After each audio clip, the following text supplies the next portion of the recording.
Celebra con nosotros. WSKN 1320 San Juan, WKJB 710 Mayagüez, WDEP 1490 Ponce, WLEY 1080 Calley, WKFE 1550 Yauco, WABA 850 Guadilla, WMSW 1120 Atillo, WALO 1240 Humacao, WLRP 1460 San Sebastián, 93.5 FM Mayagüez. Celebra con nosotros y busca lo último en noticias, análisis y entrevistas en radioisla.tv. Radio Isla 1320, el sentir de Puerto Rico. Media Power Group, Radio Isla 1320 y Radio Isla Network no se solidariza con las expresiones vertidas en este programa.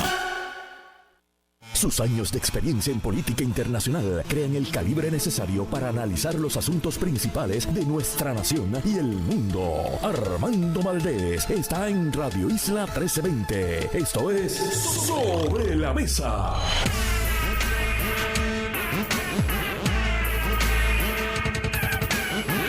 Buenos días, chicos. Soy Armando Valdés. Usted escucha Sobre la Mesa por Radio Isla 1320.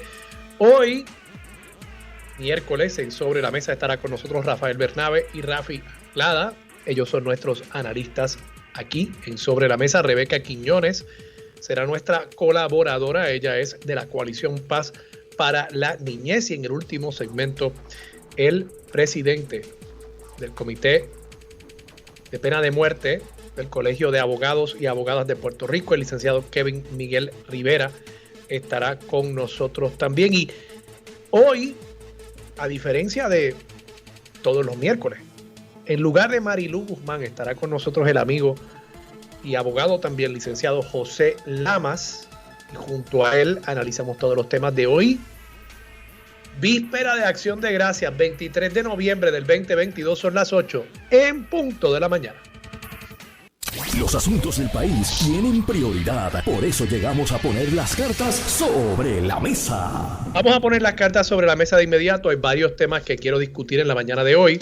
Hay unas expresiones que a mí se me pasaron, pero que confirman algo que yo llevo diciendo en este programa ya por varios meses acerca del enfoque y las prioridades que tuvo la Comisión de Recursos Naturales de la Cámara de Representantes durante la primera mitad de este cuatrienio en un Congreso demócrata, con un gobernador de Puerto Rico demócrata y que dijo que ahora sí que sí iba a traer la estadidad, y con una comisionada residente que, si bien es republicana, también ella hace alarde de las buenas conexiones que tiene en el Congreso y lleva ya varios cuatrienios diciendo que va a crear una crisis democrática en Estados Unidos y que con esa crisis ella va a lograr adelantar la causa estadista.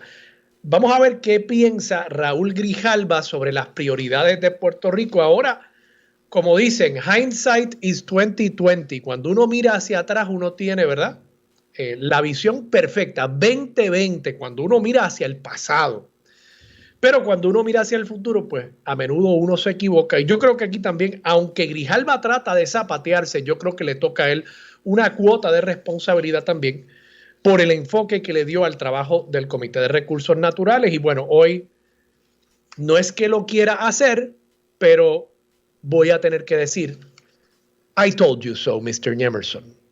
Vamos a estar hablando también sobre otra medida que se propone aprobar, incluso ya está aprobada, está ahora camino al escritorio del gobernador, para aumentar los días de vacaciones que acumulan los empleados del sector privado. ¡Embuste! ¡Embuste! Claro que no es para aumentarle los días de vacaciones al sector privado, es para aumentarle los días de vacaciones a los empleados públicos. Sí.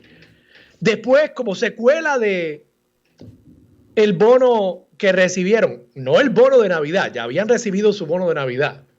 El bono, no sé ni cómo llamarlo, no es un bono de performance, no es que se le está dando una bonificación porque hicieron un mejor trabajo, es simplemente un bono, una gratificación porque sobró dinero. El bono del sobrante. El dinero que sobró, claro, es el nuestro, es el dinero de los contribuyentes. Ahora hay otra medida para también aumentarle los días de vacaciones a los empleados públicos. Pensaron que los empleados privados, bendito. El día que yo diga eso en este programa, pues se cae el mundo. El día que los legisladores piensen en los empleados del sector privado y en los pequeños y medianos comerciantes de este país, se cae el mundo.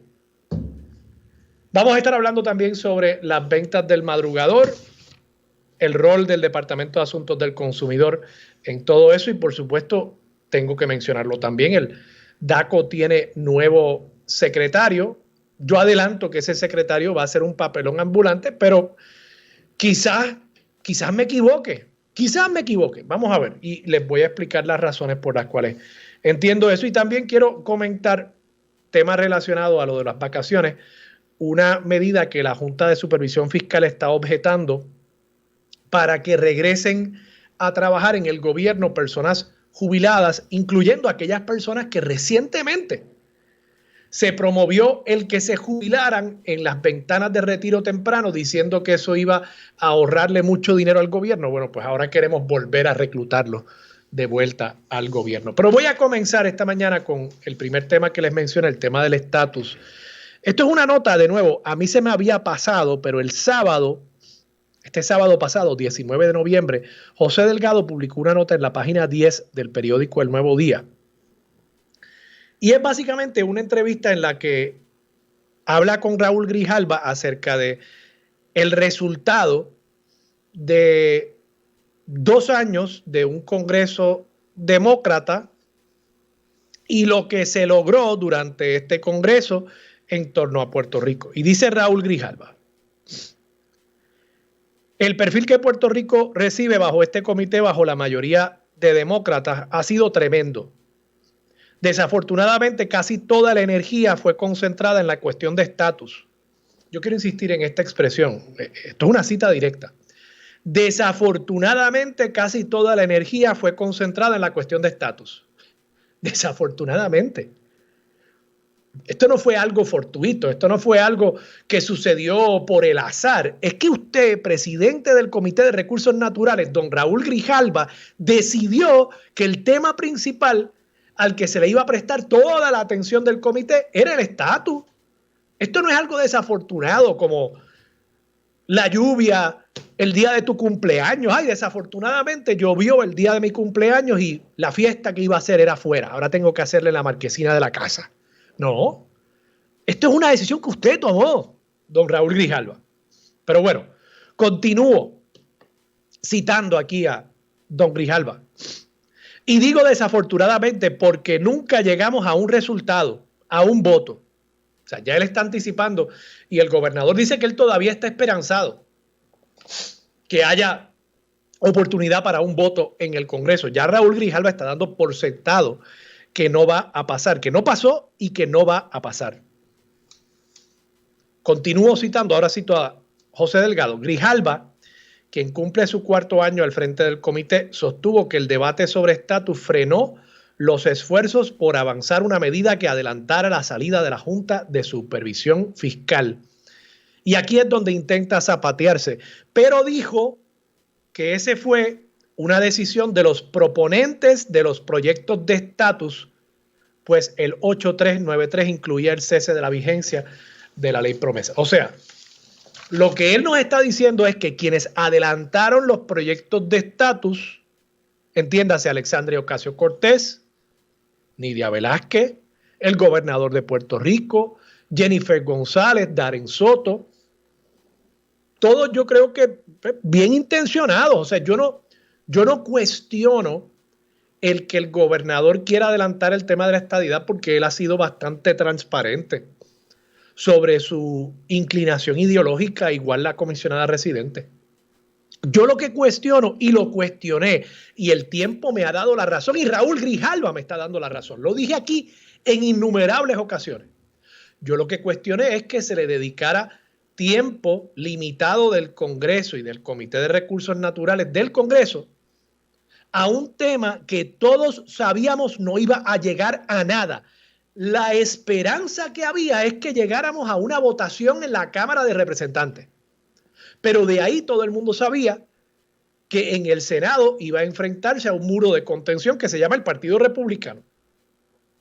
Y que hasta el líder de la mayoría demócrata, Chuck Schumer, había dicho, espérate, este no es el momento para la estadidad para Puerto Rico, este no es el momento para considerar ese proyecto. O sea que en el mejor de los casos lo que íbamos a tener era una victoria a mitad. Lo que iban a tener quienes proponen la estadidad. No iban a poder llegar hasta la meta final, que es lograr la aprobación de un proyecto por parte del Senado y, por supuesto, la firma del presidente de Estados Unidos. Y de paso, señalo aquí a los estadistas, pero igual,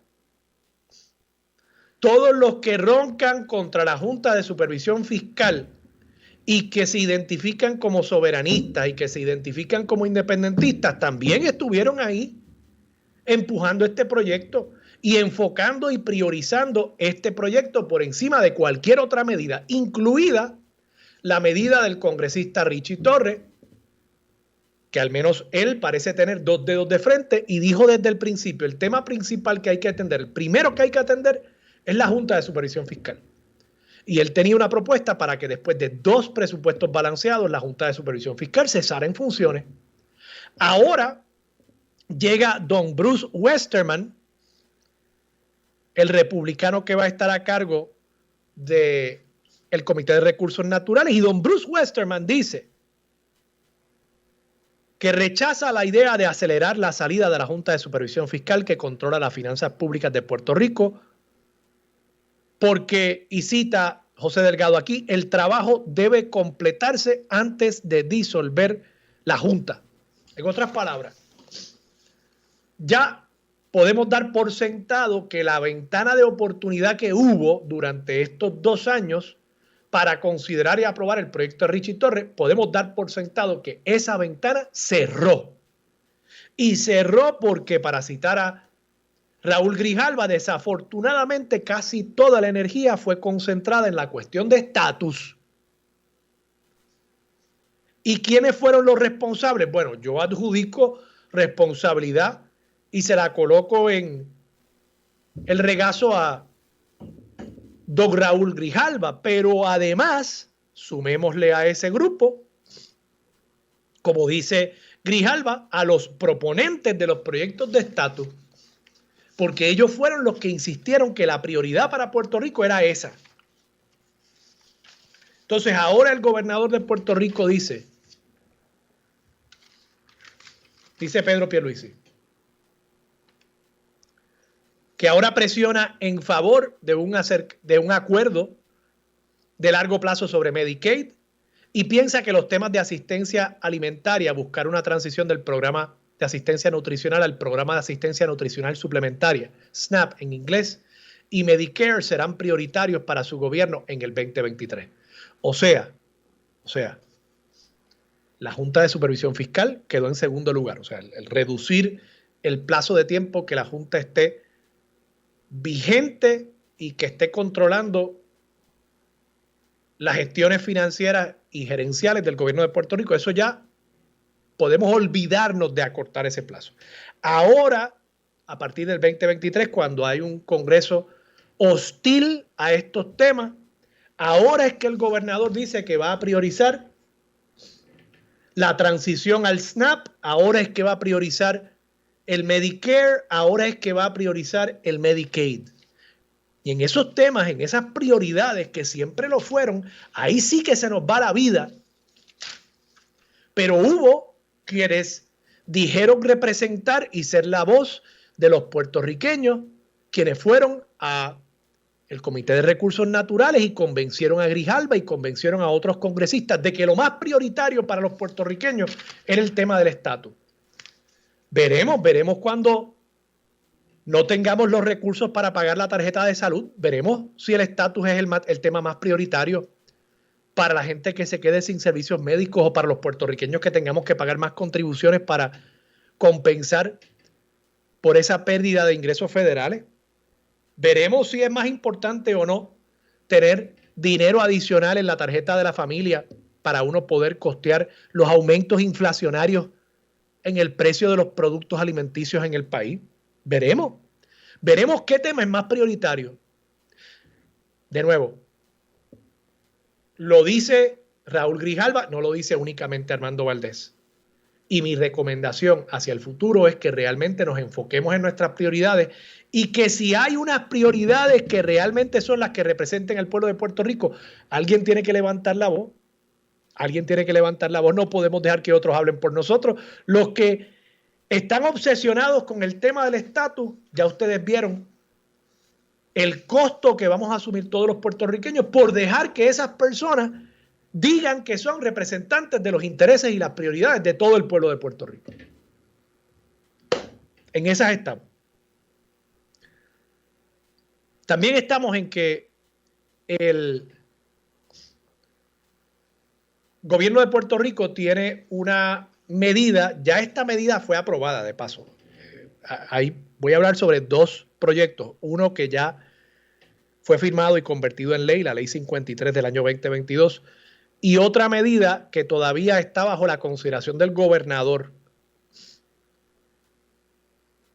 La primera se trata de una medida para que los empleados que se retiraron del gobierno de Puerto Rico, muchos de ellos se retiraron por ventanas de retiro temprano, que ellos puedan regresar a trabajar al gobierno de Puerto Rico. ¿Por qué el gobierno quiere volver a reclutarlos? Porque por lo visto, por la ventana de retiro temprano se tiraron un montón de personas que hacían falta.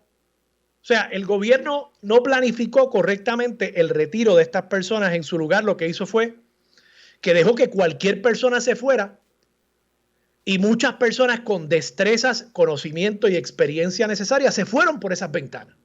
Y ahora hay que volver a reclutar a esa gente.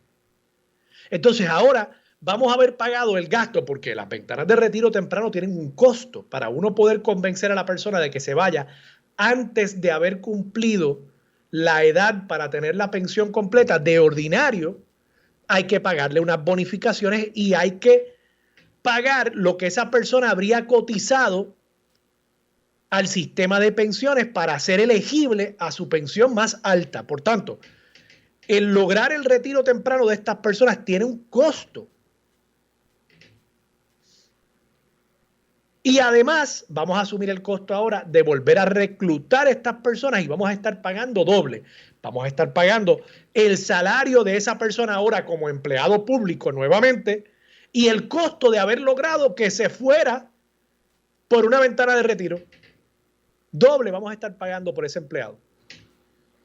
Pero además me parece que este es otro ejemplo de cómo el gobierno y los legisladores no piensan más allá de las personas que ellos entienden son más críticas para ellos salir electos y para mantenerse en sus posiciones, porque ellos verán a estos empleados jubilados y dirán, bueno, estos son los que me pasquinan, estos son los que me ayudaron en la campaña, estos son los que donan a las campañas políticas.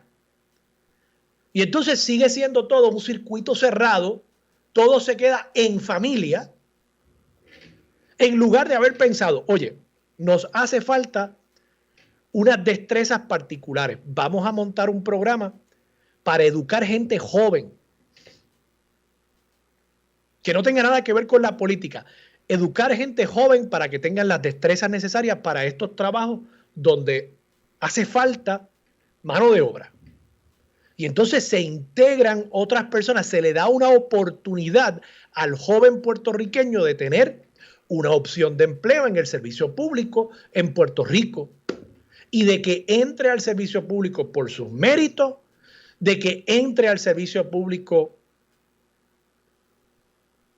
con las destrezas necesarias para empezar a echar raíces en Puerto Rico y se convertiría incluso en una forma de atender la merma demográfica que enfrenta el país. Retenemos a la gente joven, ofreciéndole una oportunidad de empleo, ofreciéndole adiestramiento para que puedan ocupar ese puesto de empleo, pero no. El gobierno siempre piensa en la fácil, en la políticamente conveniente y en la que mantenga todo en familia y que se chave la gente joven del país. Todo lo mantenemos en familia. Ese proyecto, de paso, lo está objetando la Junta de Supervisión Fiscal. Ocasionalmente hay que darle la razón a la Junta. porque precisamente vinieron para ponerle coto a la politiquería de nuestros políticos del patio. Y esta es otra medida que es una politiquería de nuestros políticos del patio. Como también en momentos en que estamos tratando de equiparar las condiciones de trabajo de los empleados públicos vis a vis lo que se ganan en el sector privado para que el gobierno sea tan competitivo, pero quizás no más que el sector privado. Ahora también hay un proyecto de ley que está sobre el escritorio del gobernador, esto no se ha firmado todavía, para aumentar de 15 a 24 días los días de vacaciones que tienen los empleados públicos. Y seguimos así, porque esto de paso lo pagamos. El hecho de que un empleado público tenga vacaciones quiere decir que ese es un día que el gobierno, entiéndase, el contribuyente va a pagar, pero que cuando usted va a ir a la oficina para buscar el servicio le van a decir, ay bendito, es que Sandra está de vacaciones hoy. Mi amor, vas a tener que regresar de aquí a 2 meses cuando Sandra regrese de su crucero por Europa. Y nosotros somos los que pagamos por esto. Y de nuevo, cuando uno compara con lo que pasa en el sector privado, con los sacrificios que hacen esas personas también, pues estamos ante el país que está al servicio del gobierno en lugar del gobierno estar al servicio del país. Vamos a ver qué decide el gobernador y yo supongo que la Junta también tendrá algo que decir sobre esta medida. Finalmente, ventas del madrugador el viernes. DACO dice que está listo para tirar los inspectores a la calle, que no va a estar dando tantas multas. Yo estoy de acuerdo con eso, que no se den tantas multas. Pero yo añadiría algo. Vi un dato de que 150 inspectores van a estar en la calle desde la madrugada del viernes en medio de las ventas del madrugador. Y yo cuestiono si realmente lo que hace el DACO es abonar al frenesí consumerista en lugar de defender al consumidor puertorriqueño. Y me pregunto si realmente es el viernes del madrugador donde hay que dedicar todos los recursos del Estado para defender al consumidor. O sea, el consumidor no puede defenderse a sí mismo. Realmente el consumidor creemos que no va a ver el shopper y cuando vea que el producto no está disponible o que el precio es distinto, que esa persona no va a poder defenderse a sí misma.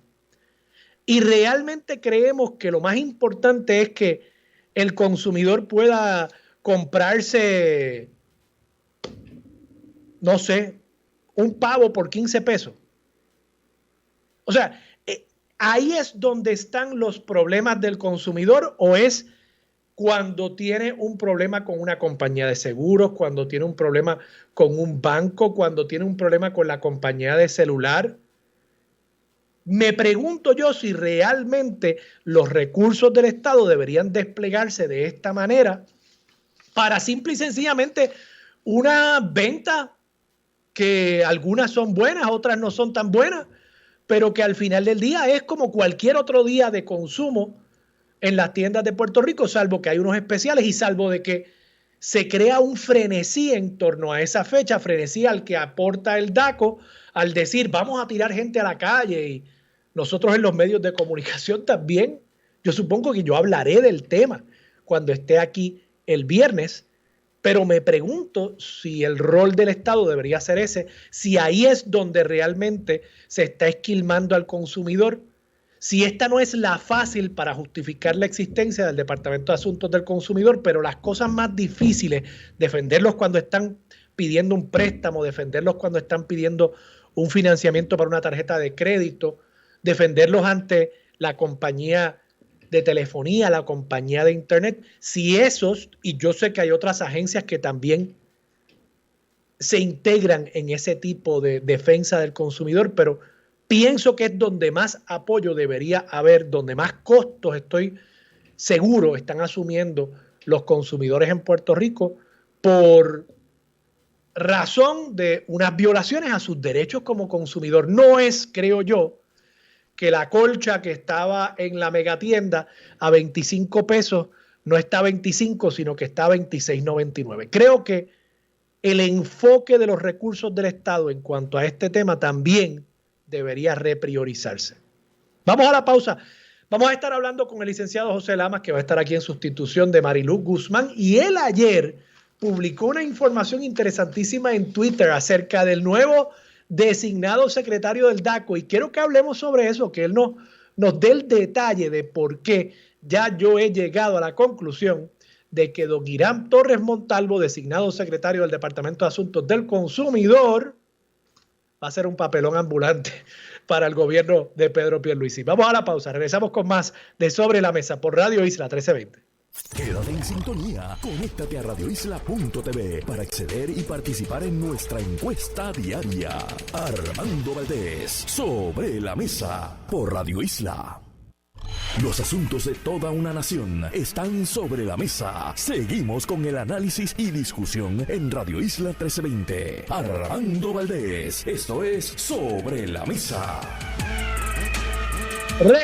Soy Armando Valdés, usted escucha Sobre la Mesa por Radio Isla 1320. Mañana es Día de Acción de Gracias y quiero, antes que pase más tiempo, dar gracias a todo el personal de Radio Isla, a la gerencia de Radio Isla, al iraquí, a Rosalind Domena, mi productora, y a Mariluz Guzmán, por supuesto, a todos los colaboradores de este espacio, incluido el licenciado José Lamas, que ya está por ahí en el estudio, y por supuesto quiero dar gracias también por el público que nos escucha a diario, público al que le agradezco el que decidan compartir conmigo, sea a las 8 de la mañana hora de Puerto Rico, o sea, a cualquier hora del día a través del podcast y a través de los otros medios que se graba este programa, que ustedes decidan compartir un tiempito con nosotros y escucharnos y hablar y dialogar con nosotros. Yo sé que muchos de ustedes seguramente tienen que gritarle a la radio, gritarle a su teléfono ocasionalmente cuando yo digo algún disparate. Pues eso es algo que me llena a diario, que es la razón por la cual yo me despierto y hago este trabajo, y doy gracias por todos ustedes. Y va sin decirse, pero también, por supuesto, doy gracias por toda mi familia y todos los amigos que hacen de la vida lo que realmente vale la pena, ¿no? Vivir la vida en amistad, vivir la vida en familia. Gracias por todo eso. José Lamas, licenciado José Lamas, se sienta a la mesa hoy en sustitución de Mariluz Guzmán. José, buenos días, ¿cómo estás? Buenos días, Armando. Buenos días a ti y al público que sintoniza. Y muchas gracias a Mariluz por invitarme a tratar de hacer un esfuerzo razonable de llenar. Siempre hace un esfuerzo más que razonable. José, precisamente vi esta mañana que tú colgaste unas cosas en las redes sociales acerca del designado Irán Torres Montalvo, designado a la Secretaría del DACO. El amigo Luis Herrero también colgó en su cuenta de Twitter. Por lo visto, el licenciado Irán Torres Montalvo ha sido, yo no sé si decirle un personaje, yo no sé en qué rol estaba aquí, pero él aparece en una imagen con unos personajes de la lucha libre de una compañía que se llama WWC. Presumo que es el World Wrestling Council o algo por el estilo. Y él está ahí, pues, en personaje representando, supongo yo, legalmente a un individuo que está aceitado su cuerpo, el del luchador está a punto de entrar al ring.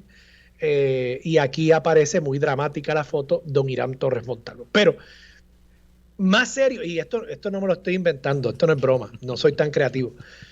Pero además tú colgaste una parte de una decisión del Tribunal Supremo, esto es más serio. Y es que mi recuerdo de este individuo, de Irán Torres Montalvo, es que él se pasaba radicando demandas. Él estaba como que corriendo o ha corrido 2 o 3 veces para posiciones electivas en primaria. No ha ganado las primarias, pero su estrategia para darse a conocer durante la etapa primarista es que él demanda a medio mundo. Demanda al gobierno por tal cosa y demanda a los populares por tal otra cosa. Y el Tribunal Supremo le dijo, oiga, déjese de esa changuería que le puede costar. Háblanos un poquito de lo que tú descubriste. Pues mira, Armando, lo primero es que tienes razón. Este individuo era o es, no me queda claro, un personaje de la lucha libre puertorriqueña que hacía el papel de una especie de un chiquistar devaluado, en donde aparentaba ser Perdona, uno. o sea, antes de continuar, ¿a ti te gusta la lucha libre? ¿Tú ves? Mira, yo no la veo actualmente, pero de más joven me gustaba muchísimo y la veía y O sea, que recuerdo. tienes el lenguaje para poder hablarnos de esto. Sí, sí, sí. Y Sí, sí, él, ok. él, él aparentemente era del bando de los rudos y era el manejador de los luchadores rudos, y era ese personaje en esta industria que es una industria de entretenimiento, más que otra cosa. Y disculpen los que me están escuchando, cuando yo la veía de más joven me insultaba yo si me decían que eso era actuado, pero es parte de una industria de entretenimiento y parece que este joven abogado, luego de haber perdido todas las contiendas en las que participó, en donde intentó ser dirigente de los jóvenes estadistas, intentó aspirar a la Cámara de Representantes, intentó aspirar al Senado por el Partido Nuevo Progresista y ninguna de ellas se le dio, perdió todas las primarias, pues parece que encontró refugio en el bando de los rudos de la lucha libre, y de Que, ahí un salto a ver, al DACO. oye, es que yo siento que debe haberse, se sintió cómodo del PNP al bando de los rudos. Se sintió cómodo, eso es una transición sencilla. Entonces, pues son el tipo de cosas que a mí siempre me hacen plantear que esa es la razón por la cual el realismo mágico en Puerto Rico nunca florece como materia literaria, porque es que la realidad es tan colorida que no hay forma de imaginarse estas cosas. Pero No hay forma de que un autor supere la realidad. la realidad es una cuestión que verdaderamente parece que hay algún escritor bien inspirado narrando el cuento de la política puertorriqueña. Pero Armando, en temas más serios, y yo creo que es bien importante lo que planteabas que estuve compartiendo en Twitter, es que este joven abogado trató de hacer su carrera política o catapultarse a la publicidad a través de presentar una serie de demandas que eran frívolas, demandas que no tenían ninguna justificación en derecho, que no tenían teorías legales que aguantaran ningún tipo de cuestionamiento, y que la más notoria de ellas fue una que presentó ante el nombramiento y la confirmación de la ahora jueza presidenta del Tribunal Supremo de Puerto Rico, Maite Oronoz, en donde, como recordarás, hubo mucha controversia relacionada a cómo se dio el trámite de su confirmación, porque había tenido anteriormente unas vistas cuando la nombraron jueza asociada, pero cuando ascendió al nombramiento de jueza presidenta, pues no hubo ese proceso de vistas, y eso creó mucha controversia y hubo mucha discusión pública sobre eso. En ese contexto es que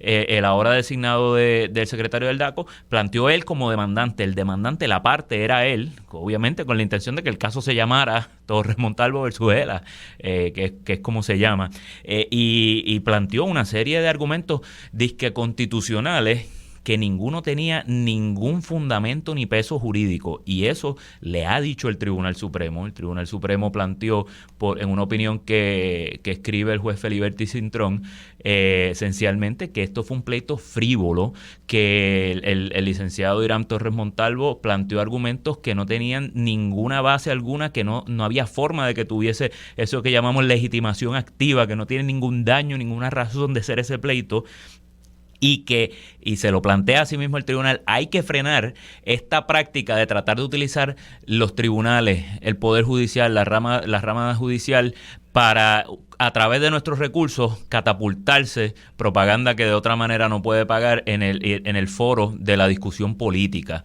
Y eso le ganó una multa de parte del tribunal de $5,000 al entonces abogado, ahora designado secretario del DACO, que a mí pues me hace pensar pues que me parece que plantea argumentos importantes sobre los rasgos de conducta del designado secretario del DACO, que en su rol como secretario del DACO tendrá que fungir esencialmente como el abogado de los consumidores. y el abogado de los consumidores tiene que poder plantear los procesos como son y tiene que poder hilvanar teorías que aguanten algún tipo de peso y me parece que no es un designado que tenga esas características, esas cualidades y luce muy mal en el récord de un abogado que el Supremo te haya dado un regaño y una multa de esa naturaleza. De los rudos de la lucha libre al DACO. Esa va a ser la biografía de este individuo cuando salga del Departamento de Asuntos del Consumidor y publique sus memorias de su trayectoria en la vida pública en Puerto Rico. Vamos a la pausa. Regresamos con más de Sobre la Mesa por Radio Isla 1320. Quédate en sintonía. Conéctate a radioisla.tv para acceder y participar en nuestra encuesta diaria. Armando Valdés, Sobre la Mesa por Radio Isla. Los asuntos de toda una nación están sobre la mesa. Seguimos con el análisis y discusión en Radio Isla 1320. Armando Valdés, esto es Sobre la Mesa. ¡A Tangana! ¡Regresamos! Soy Armando Valdés. Usted escucha Sobre la Mesa por Radio Isla 1320. Sigue sentado a la mesa el más rudo, José Lamas. Ay, Dios mío, es que cuesta trabajo analizar las cosas como si fueran serias. Pero mira que nos dan material.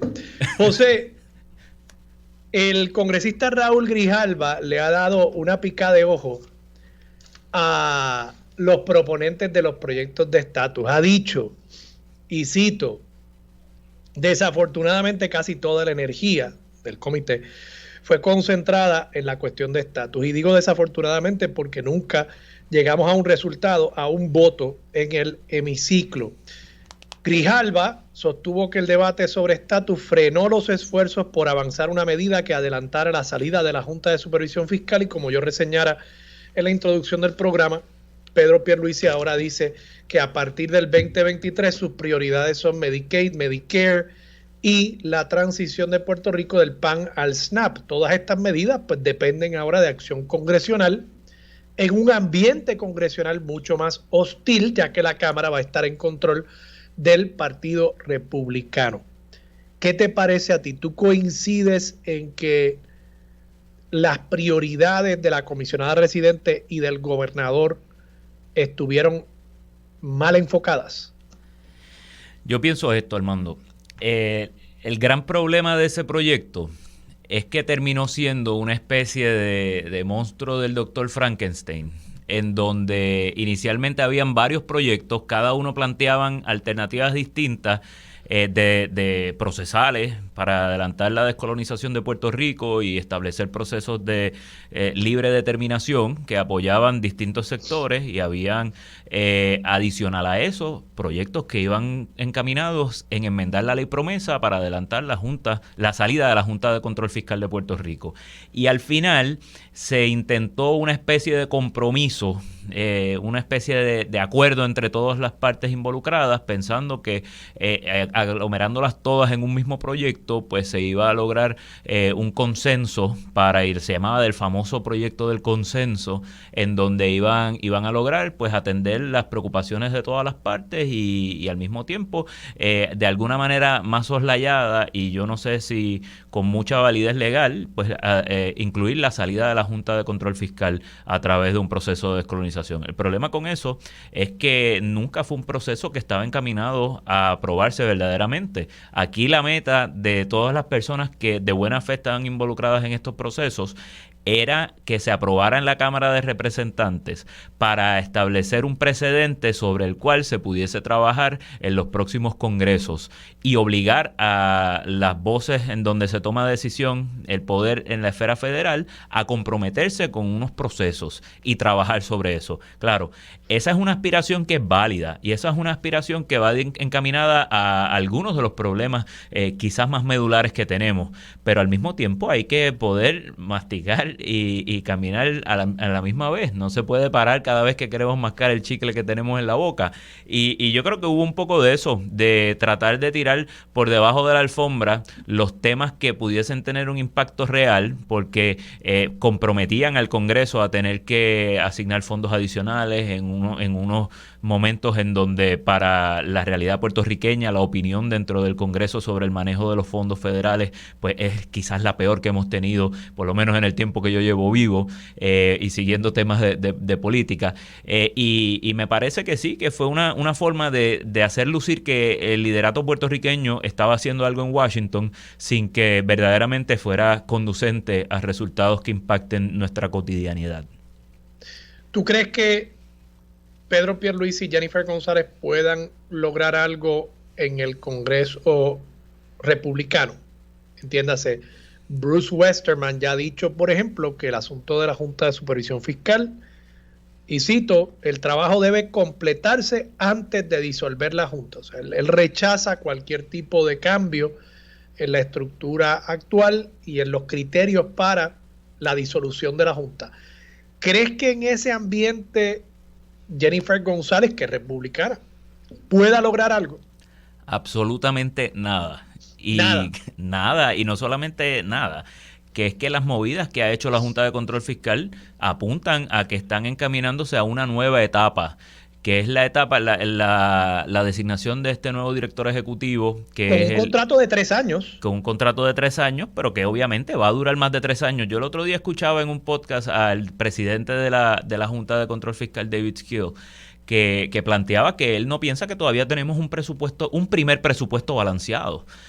Y al traer como director ejecutivo... Que me imagino que el argumento de él se basa en que se determinará si está balanceado o no una vez haya un estado financiero auditado de ese año. Correcto. Y él dice que el primero que se va a traer auditado es el del año en curso, que posiblemente puede ser el primer presupuesto balanceado que se tome en consideración para los 4 presupuestos que se necesitan para su salida. Y yo creo que eso explica la designación de una persona que viene con experiencia en manejo de presupuestos estatales.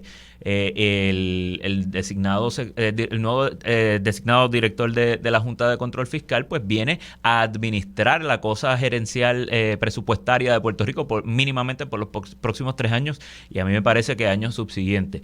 Así que eso ya es una señal clara de que no están viendo movimiento alguno de que se pueda enmendar esa ley para adelantar la salida de la Junta de Puerto Rico. Ahí ni el gobernador Pierluisi ni la comisionada residente Jennifer González van a poder alcanzar nada, y mucho menos en un Congreso ahora altamente dividido, casi a la mitad, polarizado, en donde será muy poca la legislación que se va a aprobar.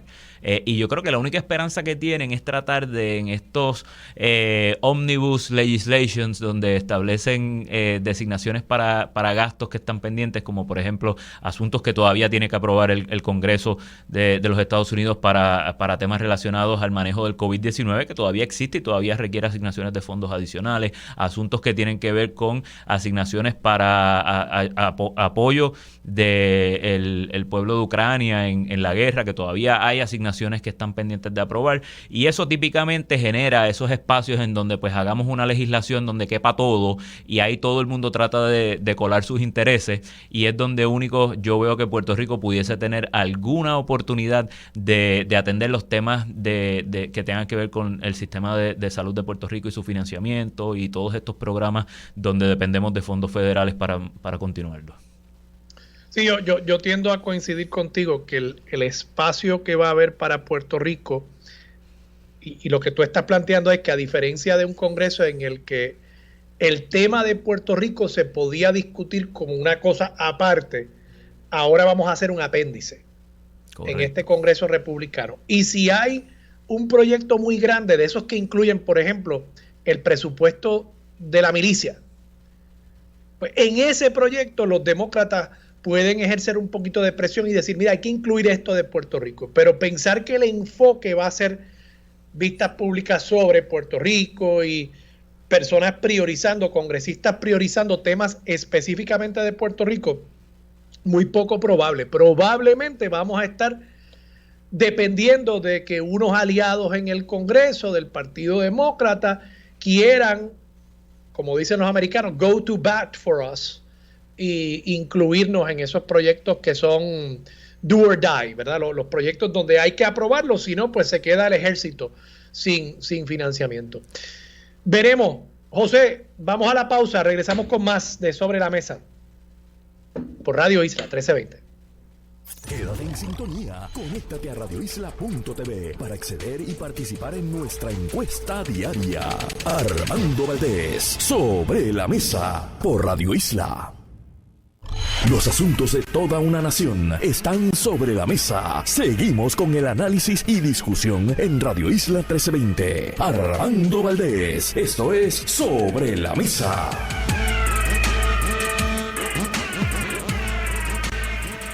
Muy buenos días nuevamente, de regreso aquí a Sobre la Mesa. Yo soy el licenciado José Javier Lamas. En la mañana de hoy estoy sustituyendo a la querida amiga Marilu Guzmán, que se encuentra en gestiones profesionales, y me ha pedido que la sustituya.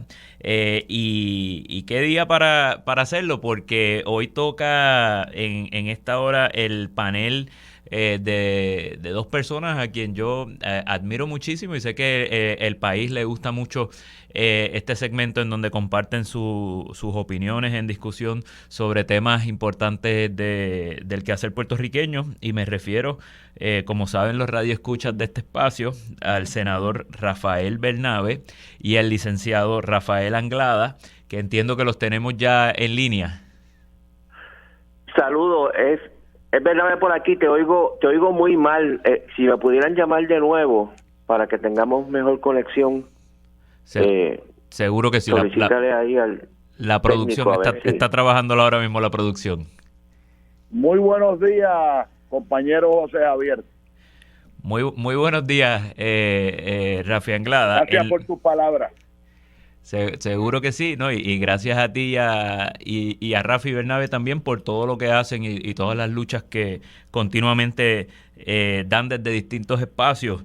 Y en lo que tenemos al senador de vuelta en la línea, déjame comenzar con el licenciado Anglada. Hay una noticia que se ha estado comentando en el día de hoy. Armando la estuvo comentando en el primer segmento de este programa, y tiene que ver con esa controversia que se anticipa con la Junta de Control Fiscal, en donde ya la Junta ha advertido que está contemplando tomar acciones, obviamente las acciones amplias que le permite la ley promesa, para tomar decisiones de dejar sin efecto las leyes que aprueba nuestra legislatura y que firma el gobernador, porque ellos entienden que no se debe implementar esta ley que viabiliza el regreso de empleados públicos que se habían jubilado a base de estas ventanas que se abrieron. También me parece a mí que un poco a presión de la Junta de Control Fiscal, quien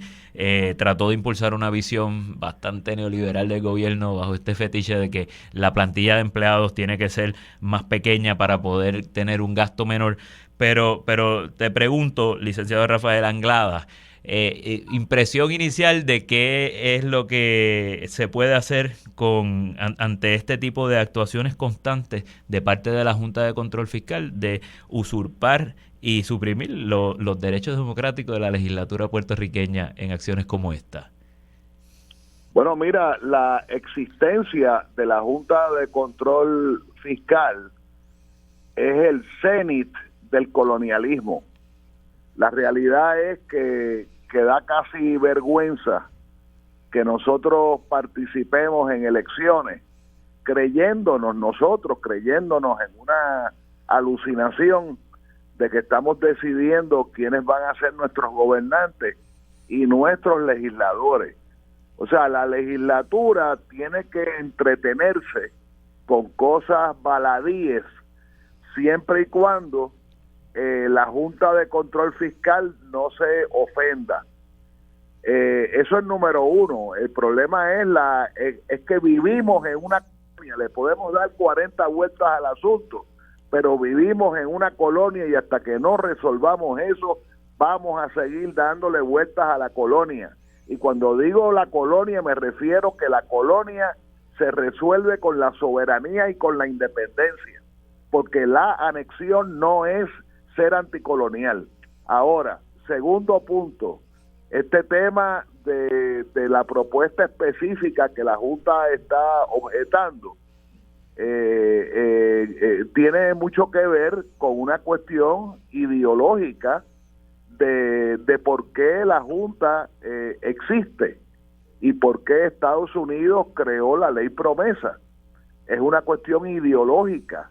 Nosotros por décadas y décadas, yo soy hijo de un empleado público que le dedicó 32 años al gobierno, pero con un título de ingeniero agrónomo del Colegio de Mayagüez. Tampoco era por pasquinar, ¿verdad? Era un ingeniero.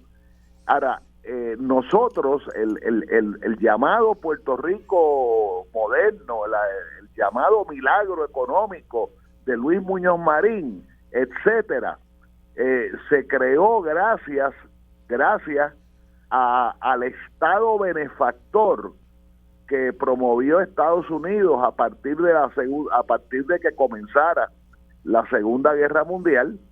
Nosotros fuimos beneficiados por el Estado benefactor y después fuimos beneficiados porque nuestras fábricas, algo que yo creo que no se ha estudiado, eran dentro de las fábricas que estaban beneficiando a una Europa destruida, demolida, producto de la Segunda Guerra Mundial. Entonces así cualquiera progresa. Pero ¿qué ocurrió 30 años, 40 años, 50 años después? Que dejaron una sociedad, la sociedad puertorriqueña, generada, creada con paternalismo. Yo tengo 72 años. Yo me acuerdo cuando en mi casa se decía que no hiciera ruido con la política porque no iba a conseguir trabajo en el gobierno, ¿ok? Se puede hacer una estación radial para enumerar las innumerables discriminaciones a las cuales hemos sido víctimas los independentistas a través de las épocas. Yo creo que fue cuando se denunció las carpetas que un poco por la vergüenza y el bochorno del régimen aflojaron un poquito. Pero Puerto Rico es un estado, es un gobierno, digamos, un embeleco creado en base al patronazgo, a que tú vas a donde el alcalde y le dices, mire alcalde, es que mi nena que se está graduando de universidad este año, para que usted le consiga algo, ¿entiende? A mi esposa cuando se graduó de maestría hace 40 y pico de años, el alcalde de Jayuya le ofrecía empleo y era con la condición de que velara a los PNP. Una persona con maestría en consejería en uno de los municipios más pequeños de Puerto Rico, la condición era que velara a los PNP y ella le dijo que no y prefirió irse a Nueva York a estar de chota de otros empleados que daba la casualidad que no profesaban la misma ideología. Yo he contado, yo soy funcionario electoral cada 4 años. Hace 6 años tuve al frente mío una dama muy seria, muy educada del PNP, que era empleada del municipio de San Juan, y me dijo, licenciado, yo tengo maestría y yo llevo 2 años o 3 años mirando la pared de mi oficina. Esa es la realidad. La realidad es que Puerto Rico tiene un gobierno que ya es algo sociológico, Perdió tu partido, pues tú vas a mirar la pared que tienes al frente por espacio de 4 años. Si tienes suerte, vas a leer el periódico. Claro, dentro de 4 años. Y sí, hay un problema, yo creo que es un problema serio de que la contratación de empleos gubernamentales esté atada al tema del partidismo, y en este caso del bipartidismo. Pero pregunto, ya tenemos en línea telefónica al profesor y senador Rafael Bernabe. Sí, dale el turno a Rafael con mucho gusto. Senador, ¿está en línea? Sí, estoy aquí, ahora sí. Perfecto. Tiene que ponerme al tanto del tema que están discutiendo porque no pude oír la parte inicial. Seguro. Le pregunto, estamos hablando de la ley 53 de este año, que es esta ley que pretende o que dispone para el regreso a la plantilla de empleados públicos a personas que están retiradas o que se acogieron a esas ventanas de jubilación temprana, bajo estas ideas de que es más razonable tener un gobierno pequeño que tenga menos gastos en nómina pública, y que ahora pues se perfila un conflicto entre la Junta de Control Fiscal, que ya ha adelantado que considera presentar acciones bajo los poderes amplísimos que le da la ley promesa para dejar sin efecto esta legislación. Y le pregunto a usted, que usted participó del proceso de la aprobación de esta ley, ¿cómo usted lo ve desde allá adentro? Bueno, mira, hay varios aspectos en esa legislación que habría que tomar en cuenta y enmarcarla en, como decía Rafi, en un marco más amplio de lo que es la política de la Junta de Control Fiscal. Lo primero, lo más inmediato, es el hecho de que muchas personas retiradas, muchas personas jubiladas, efectivamente desean regresar a trabajar de nuevo, a poder trabajar de nuevo en el gobierno. Y esto tiene que ver de que muchas de las personas jubiladas se encuentran en una situación económica terrible. O sea, es ya lamentable que cuando las personas ya se han jubilado y debieron tener las condiciones necesarias para pasar la última etapa de su vida descansando, dedicándose a otras tareas, tengan que regresar al empleo. Eso es un primer aspecto que a mí me parece importante señalar de este tipo de legislación. Lo otro es la política de la Junta de Control Fiscal, es la política de la reducción del tamaño del gobierno. La idea de que el gobierno de Puerto Rico, o la noción de que el gobierno de Puerto Rico es demasiado grande, y de que la crisis fiscal de Puerto Rico se debe a que el gobierno de Puerto Rico es demasiado grande. Ya hay infinidad de estudios de muchísimos economistas que han señalado la falsedad de ese argumento. El tamaño del gobierno de Puerto Rico, la cantidad de empleados públicos que tiene Puerto Rico comparada con su población, no es mayor que la de los estados de los Estados Unidos o la de otros gobiernos. El gobierno de Puerto Rico no es un gobierno que sea anormalmente grande con respecto a su población. El gobierno de Puerto Rico históricamente ha empleado muchas personas proporcionalmente al sector privado, no porque el gobierno de Puerto Rico sea muy grande, sino porque el sector privado, la economía privada en Puerto Rico ha sido siempre una economía muy raquítica, en parte por lo que decía Rafi, el compañero Rafi Anglada, que es una economía controlada prácticamente completamente sus sectores productivos más importantes por el capital foráneo, y esa estructura colonial de nuestra economía nunca ha generado suficiente empleo para el pueblo puertorriqueño. Y ciertamente el gobierno ha empleado una porción importante de la fuerza laboral en Puerto Rico, repito, no porque el sector del gobierno sea demasiado grande, porque el sector privado ha sido un sector raquítico. ¿Cómo desarrollar una economía que genere empleo en Puerto Rico? Es la pregunta que hay que hacerse, pero la solución no es seguir haciendo este diagnóstico falso de que hay demasiados empleados públicos y entonces tenemos que seguir reduciendo el tamaño del gobierno. La Junta de Control Fiscal asume esta concepción neoliberal de que el empleo público siempre es malo, de que el sector público siempre es ineficiente, de que lo que hay que hacer es reducir el gobierno, por eso es que impulsan las políticas de privatización, por eso es que quieren reducir el gasto público, por eso es que quieren reducir los empleados públicos, y cualquier medida que vaya en la dirección de fortalecer el sector público, la Junta de Control le va a hacer la guerra. Así que a mí no me extraña que ellos protesten si efectivamente hay alguna medida, buena o mala o regular, que implique un fortalecimiento del sector público. Esto te lo indico y añado inmediatamente, porque sé que hay muchas personas que correctamente van a decir, bueno, lo que pasa en el sector público quizá no sea demasiado grande estadísticamente, pero el problema es que es ineficiente, el problema es que hay mucha corrupción, el problema es que hay mucho partidismo, el problema es que no funciona, y yo estoy de acuerdo en esas críticas, pero la solución no es reducir el sector público, seguir con esas políticas de privatización. La solución es transformar el sector público, hacerlo más democrático, más transparente, más eficiente, más participativo, que los ciudadanos y los trabajadores y trabajadoras que trabajan en las empresas tengan participación en cómo se proveen los servicios que el país necesita.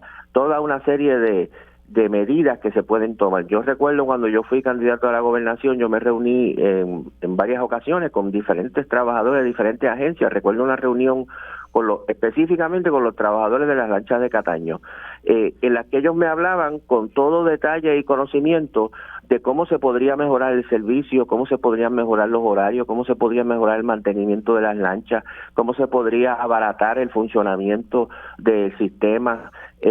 Ellos conocían perfectamente cómo mejorar ese sistema de lanchas. ¿Por qué lo conocían? Porque son los que dan el servicio, porque son los que manejan las lanchas, porque son los que reparan las lanchas, porque son los que saben qué es lo que la gente que utiliza las lanchas necesita. Pero los trabajadores y trabajadoras de las lanchas no son los que deciden cómo es que se organiza ese servicio. Lo deciden unos burócratas o lo deciden unas figuras nombradas quizás sin total desconocimiento de cómo funciona un sistema de lancha. Y por lo tanto los resultados son terribles. La solución no es privatizar el sistema de lancha, la solución es ponerlo en manos de los usuarios y de los trabajadores y trabajadoras que están en esos servicios. Así que yo creo que tenemos que seguir enfrentando la Junta de Control. Aprobamos una legislación para ampliar los derechos laborales, la Junta de Control le declaró la guerra. Se aprueba legislación para fortalecer el sector público, la Junta le declara la guerra. Aprovecho para señalarte que aquí en el vecindario, hablando de privatización, en el vecindario donde yo vivo, aquí cerca de Río Piedra, estamos sin agua desde ayer, porque la zona donde están las bombas del agua no tiene electricidad, y sin electricidad desde hoy a las 7 de la mañana, así que estamos sin agua y sin luz en este momento. Así que los de Luma Energy que nos están escuchando, por favor que tomen acción, porque la situación es difícil. Claro, consecuencia de los tiempos en que vivimos, en donde los recursos se emplean a la privatización y a la reducción de la responsabilidad del gobierno frente a las necesidades de la ciudadanía.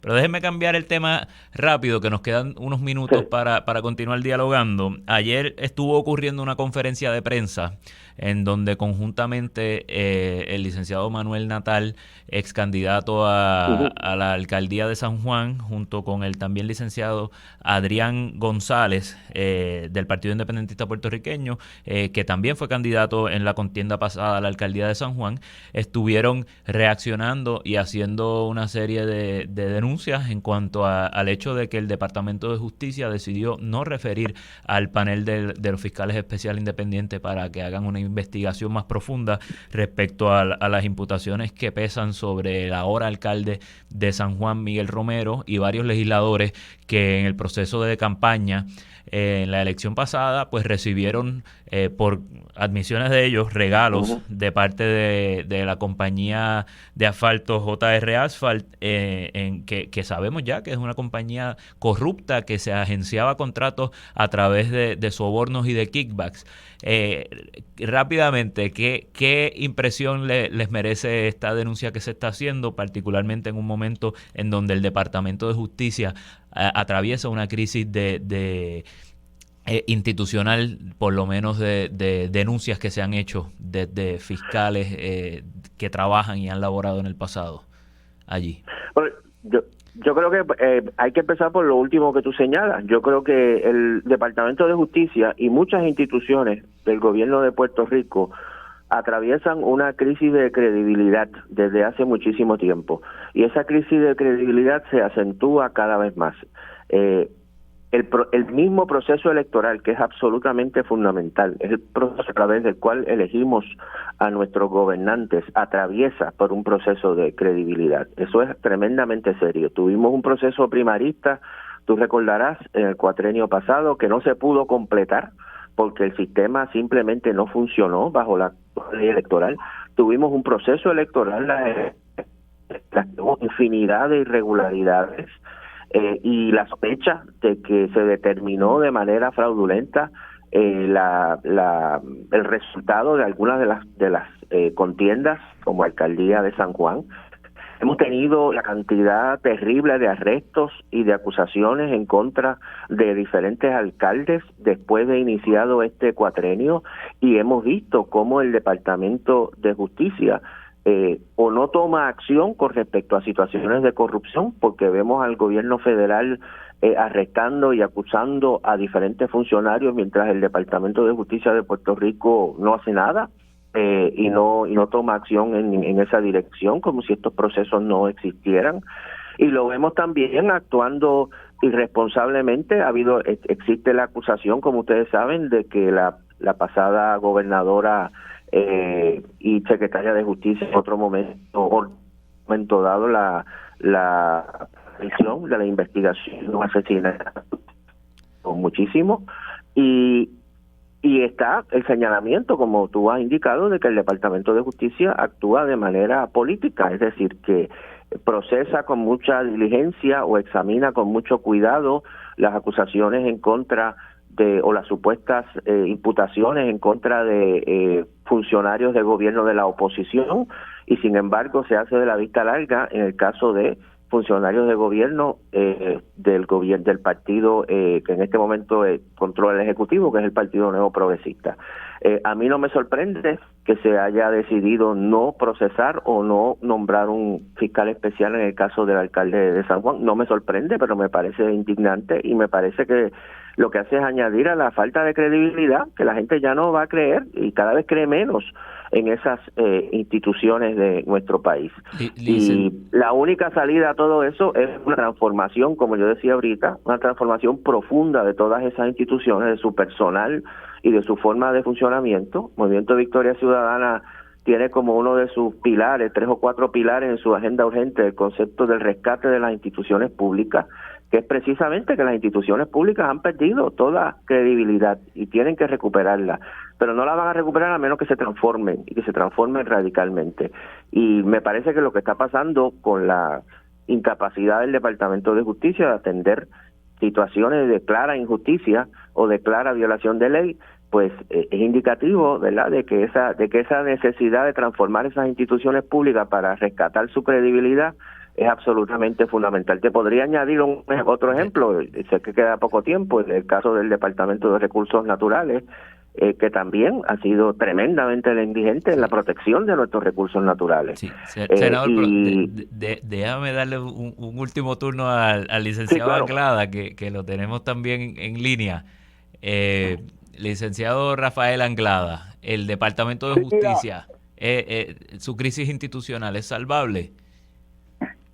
Bueno, mira, yo litigué muchos años en la esfera estatal, y mis adversarios siempre fueron los compañeros fiscales del Departamento de Justicia estatal. Yo creo que el Departamento de Justicia tiene muchos problemas. Recientemente se han mencionado los que han denunciado estas 2 fiscales. Por lo menos a una de ellas la conozco desde antes de que fuera abogada. Creo que volvemos al problema colonial. Muchas de esas investigaciones que son paralizadas, la realidad es que el gobierno de los Estados Unidos ordena su paralización, porque esa investigación estatal va a formar parte de una investigación mayor generada por los federales. O sea, volvemos al colonialismo, volvemos al pecado original, y nosotros volvemos a darle vueltas a la noria y entretenernos con cualquier cosa.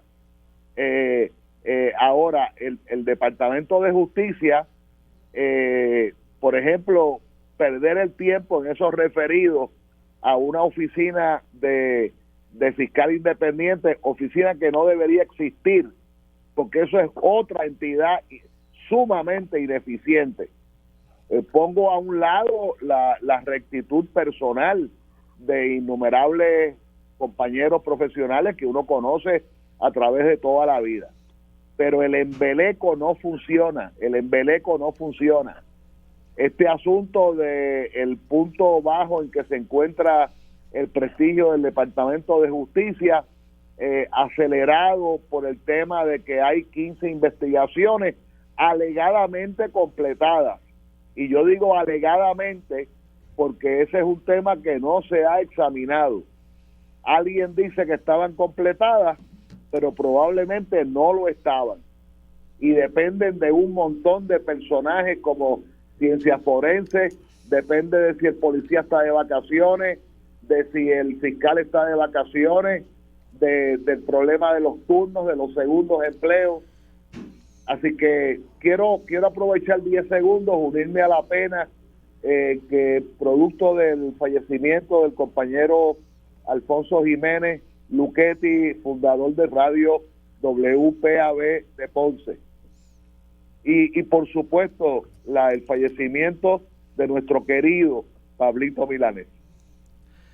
Nos unimos a las condolencias en ambos casos al compañero Alfonso Jiménez y al cantautor Pablo Milanés. Y le agradezco a ambos que hayan estado conmigo en esta conversación en la mañana de hoy. Escuchaban al senador Rafael Bernabe y al licenciado Rafael Anglada. Nosotros hacemos la pausa y continuamos aquí en Sobre la Mesa. Quédate en sintonía, conéctate a radioisla.tv para acceder y participar en nuestra encuesta diaria. Armando Valdés, Sobre la Mesa, por Radio Isla. Los asuntos de toda una nación están sobre la mesa. Seguimos con el análisis y discusión en Radio Isla 1320. Armando Valdés, esto es Sobre la Mesa. Muy buenos días nuevamente. Yo soy el licenciado José Javier Lamas. Estoy sustituyendo en la mañana de hoy a la compañera licenciada Marilú Guzmán. Y en este segmento, en esta ocasión, toca el segmento de la Coalición Paz para la Niñez, que es esta organización que reúne a profesionales y organizaciones que velan por el bienestar y los derechos de la niñez y la juventud en Puerto Rico, particularmente en la consecución de lo que se supone sean las políticas públicas del Estado en la protección de la niñez y la juventud puertorriqueña. Y en la mañana de hoy tenemos el gusto y qué bueno que tengamos a Rebeca Quiñones, que es la directora de la Fundación Hospital Pediátrico, porque precisamente el tema de los servicios de salud en cuanto a la niñez y la juventud es un tema que es muy importante para que haya paz en nuestra niñez y que las niñas y los niños en Puerto Rico puedan tener acceso a mejores vidas y vidas más plenas y oportunidades de aportar a nuestra sociedad. Tenemos en línea a la directora de la Fundación Hospital Pediátrico, Rebeca Quiñones. Buenos días. Buenos días, gracias por la oportunidad. Muy bien. Háblenos un poco de cuál es el rol que tienen los servicios de salud para la niñez en Puerto Rico y cómo eso puede propiciar que tengamos una juventud y una niñez que sea más próspera y que pueda tener mejores oportunidades. Pues mira, nosotros en la Fundación Hospital Pediátrico somos parte de la coalición Paz para la Niñez, como tú bien lo mencionas, en la parte de salud. Ayudamos a robustecer los servicios que ofrece el Hospital Pediátrico Universitario y Centro Médico, donde el 85% de los niños que acuden allí, niños y jóvenes, vienen de familias de recursos limitados. Nosotros apoyamos el hospital para que tenga programas adicionales que en muchas ocasiones, pues, ¿verdad?, por lo limitado de los recursos del Estado, se centran en lo principal y la inmediatez. Nosotros tratamos de estructurar proyectos y programas que sean a largo plazo. Por ejemplo, tenemos un programa que nació hace 2 años a través de una investigación que nos dimos cuenta que el 55% de los pacientes que llegaban al hospital pediátrico eran teenagers, eran niños de 13 años en adelante. Y muchos de esos niños sufren de condiciones crónicas, de enfermedades crónicas. ¿Qué pasa? En Puerto Rico no existe un programa de transición, O sea que una vez ese niño cumple 21 años, 21.6 años, ya debe acudir a un médico adulto. Cuando pasa eso, lo que sucede es que en muchas ocasiones esos niños regresan por esos jóvenes, ¿no? Regresan por sala de emergencia descompensados porque no hubo una buena transición de su cuidado médico pediátrico al cuidado adulto. Y ese tema en Puerto Rico no se ha tocado. Y enfermedades como diabetes, como Crohn, enfermedades que son bien de mucha población, eso no se ha tocado. Y el problema es que eso va a repercutir en unos adultos jóvenes con enfermedades crónicas no cuidadas, y una persona enferma, pues si tú no tienes salud, lo demás no viene.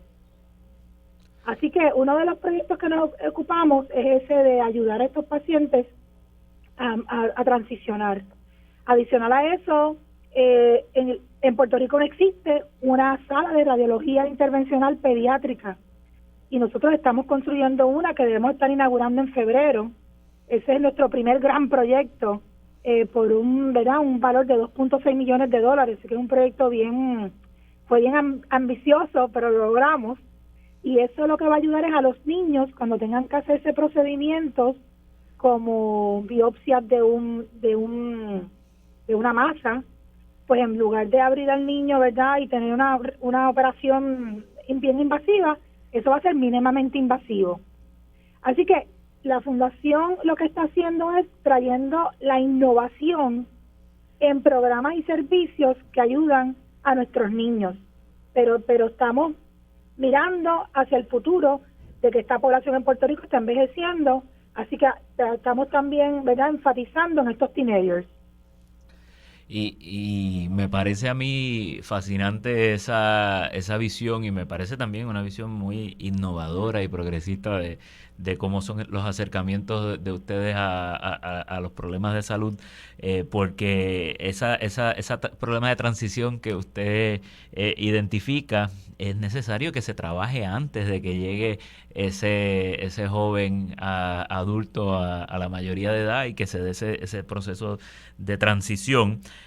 Además de que creo que se complica el tema con la escasez de recursos que hay para servicios médicos en Puerto Rico, y ahí a menos tengo la impresión de que hay un espacio donde puede quedar desprovisto toda una población de jóvenes puertorriqueños que no van a poder tener acceso a servicios médicos, en donde, como usted indica, condiciones crónicas y condiciones que requieren tratamiento a largo plazo, pues hacen que sea necesario este tipo de programas. Le pregunto en los últimos minutos que quedan, las personas que quieran apoyar la labor, el trabajo que hace la fundación y que hace la coalición, ¿cómo pueden aportar, cómo pueden ayudar, cómo se puede fortalecer esta misión que ustedes llevan? Pues mira, gracias por preguntar. Nosotros somos una entidad privada, 501C3, que ayuda a un hospital público, se inserta en la solución de los problemas, ¿verdad? Nosotros creamos un proyecto que se llama Las Titis, de la Fundación Hospital Pediátrico, porque nos dimos cuenta que muchas mujeres son las que nos apoyan y apoyan a las familias que están aquí. Siempre hay una tía que es la que te trae la comida, o una tía que te apoya con X o Y cosas cuando tú estás, ¿verdad?, con tu hijo hospitalizado. Ese programa se llama Las Titis de la Fundación Hospital Pediátrico. Pueden donar para ese programa y ese dinero va a ser utilizado en diferentes proyectos o programas que tengamos, ¿verdad?, que estén ocurriendo. Pueden conseguirnos en ATH Móvil como FHP, que son las iniciales de la fundación, en la parte de negocio o de donar, y ahí pueden hacer su donativo. Nos puede llamar al 939-450-7090, y también, ¿verdad?, invitamos a las corporaciones que quieran apadrinar un proyecto grande como este de PACMA que te dije, que es el de los niños de transición, u otro programa, que nos llamen y visiten el hospital. Le enseñamos, ¿verdad?, de primera mano lo que nosotros estamos haciendo por la salud de nuestros niños. Los invitamos a eso. Nos pueden buscar más información en Facebook y en Instagram. Estamos Fundación Hospital Pediátrico, y tenemos una página web, fundacionhospitalpediatrico.org. Así que hay muchas formas, y el chequecito, ¿verdad? Que también si quieren donarlo con un cheque, pues también puede ser por correo. Nos llaman a la oficina y le damos la dirección para que la puedan anotar. 939-450-7090. De verdad que se la vamos a agradecer. Ahora mismo me estaban llamando para hacer una petición para unos niños en particular, y si no es por estas ayudas que recibimos a diario, pues no podemos dar la mano amiga a estos niños. Rapidito, en el último minuto que nos queda de este segmento, además de el programa con el hospital que nos mencionó, hay otros programas o otros impactos adicionales que tiene la fundación o que trabajen con la coalición. Sí, nosotros apoyamos a la organización Simba, que ayuda a los niños con, ¿verdad?, víctimas de asalto sexual. Nosotros apoyamos a ese grupo en particular, que está dentro del hospital pediátrico, y definitivamente son parte de la coalición, porque ahí es donde llegan la mayoría de los niños víctimas de abuso sexual. Así que lo apoyamos en diferentes iniciativas que ellos tienen, ya sea en alguna ocasión con equipo o apoyando en algún programa o proyecto que necesiten. Así que el hospital pediátrico alberga otras organizaciones como Simba, que ayuda a estos niños. Así que apoyamos en esa parte directamente, además de que apoyamos en todos los visuales que tiene la coalición, pues verdad, somos afortunados de poder haberlos brindado a la coalición.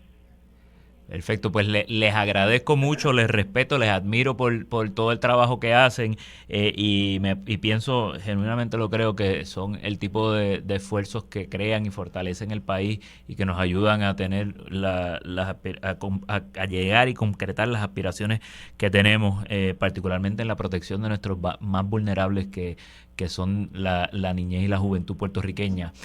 Vamos a hacer la pausa, y cuando regresemos vamos con el último segmento del programa. Quédate en sintonía. Conéctate a radioisla.tv para acceder y participar en nuestra encuesta diaria. Armando Valdés, sobre la mesa, por Radio Isla.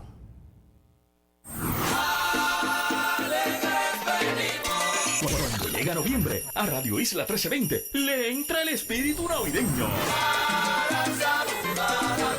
Celebra con nosotros. Beneficiario de Medicare. Con Triple S Advantage recibes más dinero en tu cheque del Seguro Social, hasta $1,978.80 al año. Con el Buy Down tienes dinero directo en tu bolsillo que puedes usar para lo que tú necesites. Un cafecito, un almuerzo, para hacerle unos regalitos a los nietos y a la familia. Aprovechalo hoy y cámbiate a Triple S Advantage. Aplica a cubierta Ahorro Max. Triple S Advantage es una organización de cuidado coordinado con un contrato con Medicare. La afiliación a Triple S Advantage depende de la renovación de contrato. En el mes de los cuidadores familiares, AARP exalta el rol de los que, como tú, apoyan sus seres queridos para brindarles calidad de vida. Es una labor de amor intensa y retante en el sentido emocional, físico y económico, pero no tienes que hacerlo solo. Busca nuestros videos que te ayudan a formar tu equipo de trabajo, hacer un plan y cuidarte a ti mismo en la página de AARP, con recursos locales para cuidadores. Soy cuidadorpr.org. No rompas la cadena. Quédate con Radio Isla 1320. Somos el sentir de Puerto Rico. Las entrevistas que siguen los detalles de la noticia las escuchas todas las mañanas en Dígame la Verdad. Dígame la Verdad con Mili Méndez, de lunes a viernes a las 10 de la mañana, solo en Radio Isla 1320. Cuando el panorama es incierto, necesitas información, necesitas perspectiva, necesitas la verdad. En todo momento, a toda hora, aquí estamos. Radio Isla 1320, el sentir de Puerto Rico. Todas las noticias y temas en tendencia se tocan en un análisis como ningún otro. ¿Qué es la que hay? Con Luis Herrero, de lunes a viernes a las 5 de la tarde, solo en Radio Isla 1320. Entérate de las noticias primero. Comienza tu día en Pegaos en la Mañana con Julio Rivera Saniel, José Luis Renta y Luis Penchi, de lunes a viernes a las 6 de la mañana, solo en Radio Isla 1320. Radio Isla 1320, donde nace la noticia y la fiscalización.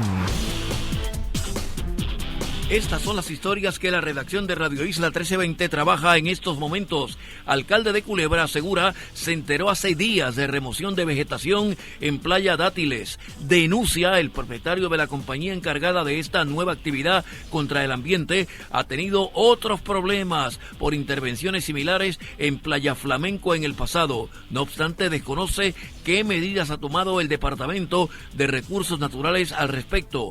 Sigue latente el reclamo al gobierno para que le meta mano a las aseguradoras. Presidente del Colegio de Médicos asegura el proceso ha sido lento.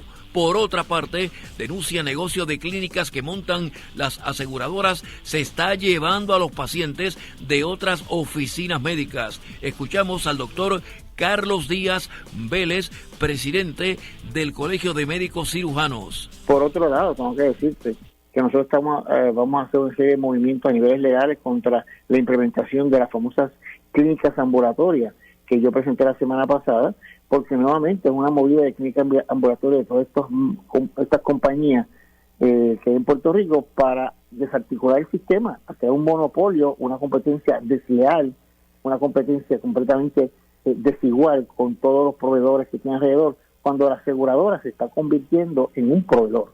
O sea, la aseguradora tiene un rol de... Se está montando como una clínica, ¿no? Montan una clínica donde tienen todos los servicios y que escogen un laboratorio, escogen una farmacia, escogen una serie de servicios exclusivos y por volumen, obviamente, pues estas personas firman. Entonces la gente va y se atiende allí, pero no va donde el médico. Exactamente. Entonces puede ir al médico, va a ir médico, pero también lo firman con unos contratos donde lo están poniendo mucha presión, donde le están pagando lo que quieran, donde no pueden ir a coger otros planes médicos. Entonces están llamando pacientes de nuestras prácticas privadas para que se vayan, o sea, de nuestra práctica para que... Soy José Luis Renta. Usted escucha Radio Isla 1320 y radioisla.tv, la hora 9:41. El regalo de la información es uno invaluable. Por eso te regalamos todas las noticias, entrevistas y análisis que necesitas esta Navidad. Muchas felicidades les desea toda la familia de Radio Isla 1320. Los asuntos de toda una nación están sobre la mesa. Seguimos con el análisis y discusión en Radio Isla 1320. Armando Valdés, esto es Sobre la Mesa. Muy buenos días nuevamente. Yo soy el licenciado José Javier Lamas Rivera. Estoy sustituyendo en el día de hoy a la compañera Marilú Guzmán. Y en este último segmento del programa he invitado a un buen amigo, hermano, un colega abogado, a quien yo respeto también y admiro muchísimo por el trabajo que hace en muchos frentes, pero que en el día de hoy lo he invitado porque él está casi acabado de bajar de un avión porque estuvo participando en el 8º Congreso Mundial de la Coalición Mundial en contra de la pena de muerte que se celebró en Alemania. Y me refiero al licenciado Kevin Miguel Rivera, que tenemos en línea. Kevin, buenos días. Muy buenos días a ti, José Javier, a la audiencia de Radio Isla. Muchos saludos. El licenciado Kevin Rivera, yo quise invitarte porque me parece que aunque es un tema que ha tomado prominencia en años recientes, el tema de la lucha en contra de la pena de muerte en Puerto Rico, se ha tornado también desde Puerto Rico en un tema que tiene connotaciones internacionales que te han llevado, por ejemplo, a ti a ser presidente de esa coalición mundial en contra de la pena de muerte y que has continuado trabajando con esa organización que estuvo celebrando este 8º Congreso Mundial y estuviste allí. ¿Qué estuvo pasando en ese organismo?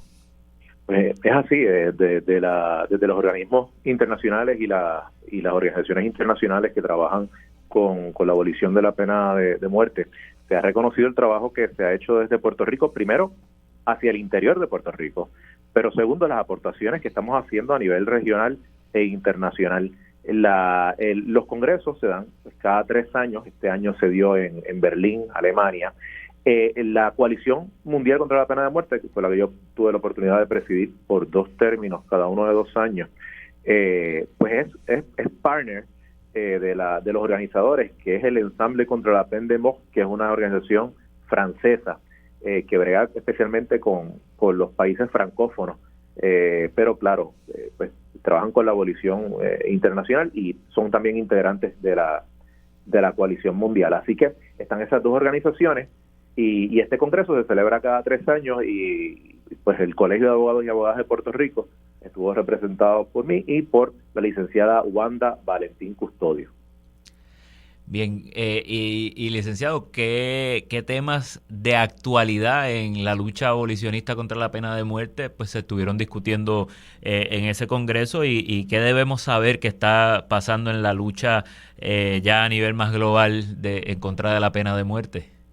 Mira, a nivel mundial hay 2 o 3 asuntos que se están tocando con mucho ímpetu. Número 1, la falta de transparencia en la aplicación de la pena de muerte en algunos países retencionistas, como podría ser, por ejemplo, China, Vietnam. En otros casos, las sanciones políticas, que se utiliza la pena de muerte como herramienta de represión política. En ese caso, Arabia Saudí es de los países que más la utiliza de esa manera.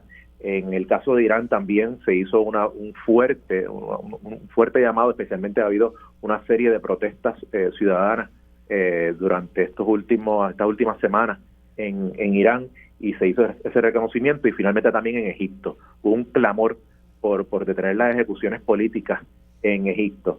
Y además de eso, pues claro, la manera en que la pena de muerte se aplica de manera muy discriminatoria y arbitraria, por ejemplo en los Estados Unidos, y pues las fallas del presidente Biden en cumplir sus promesas de campaña de abolir la pena de muerte a nivel federal y ayudar a los demás estados a que también entonces vayan por ese camino.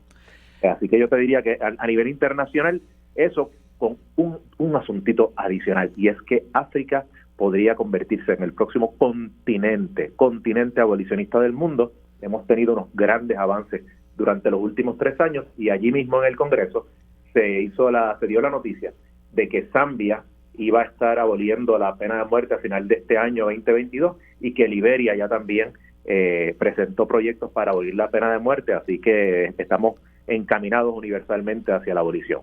Eso serían grandes noticias para la humanidad y para la lucha en contra de la pena de muerte.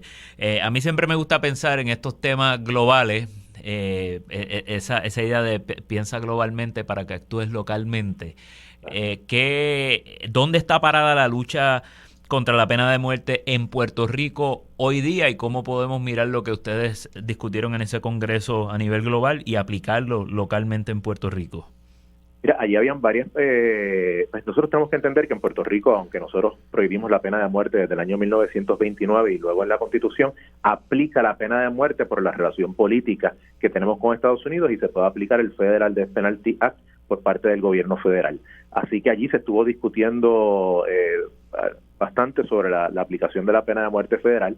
Como hay una cierta moratoria de parte del presidente Biden después de que el presidente Trump ejecutó un fracatán de personas en los últimos 6 meses de su presidencia. ¿Cuál es el problema? Que antes se veía el ejemplo del gobierno federal hacia detener las ejecuciones porque se sabía que no se estaba actuando de una buena manera, y los estados pues de una manera estaban tratando de seguir ese ejemplo.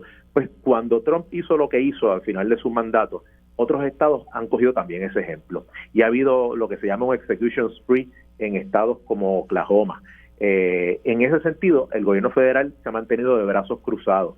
Nosotros debemos entender que hay más de la mitad de las puertorriqueñas y puertorriqueños viven en estados de los Estados Unidos, por ejemplo, estados como Texas, que es el estado que más ejecuta, que más personas tiene también en sus corredores de la muerte en este momento, en estados como Florida, que es el estado que más ha tenido que sacar gente exonerada porque los procesos judiciales están tan viciados que están llevando personas a los corredores de la muerte que son inocentes de los delitos, y entre ellos tenemos al caso del puertorriqueño Juan Roberto Meléndez, y así hay un sinnúmero de casos.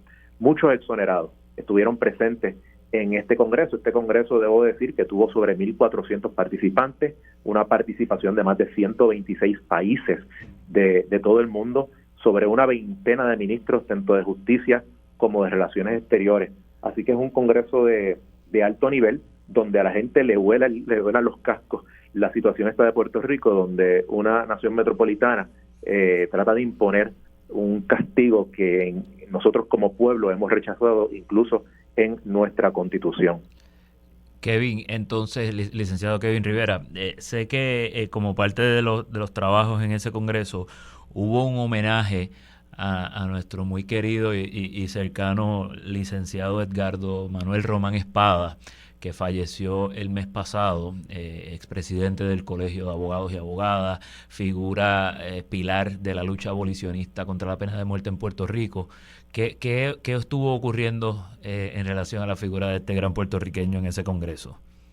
Mira, en la ceremonia de clausura se reconocieron 4 personas a nivel mundial que se habían destacado en la lucha abolicionista, entre ellos un profesor inglés, 2 activistas norteamericanos, uno de ellos político, muy amigo de Puerto Rico de hecho, y finalmente la figura del gran amigo, hermano Edgardo Manuel Román Espada. El hecho de que se reconociera esa ceremonia de clausura junto a la presencia de grandes líderes, tanto políticos como activistas, organizadores, la prensa, de alguna manera nos dice las enormes aportaciones que estaba haciendo Edgardo, no solamente de Puerto Rico. Fíjate que Edgardo es en gran medida responsable de que en los últimos 20 años se haya encendido la chispa abolicionista en Puerto Rico. Fue coordinador de la coalición puertorriqueña contra la pena de muerte cuando fue presidente del Colegio de Abogados y Abogadas, al igual que otras presidencias anteriores y posteriores a la de él. No le tembló nunca la mano en hacer las exigencias y las denuncias que había que realizar en cuanto a este tema.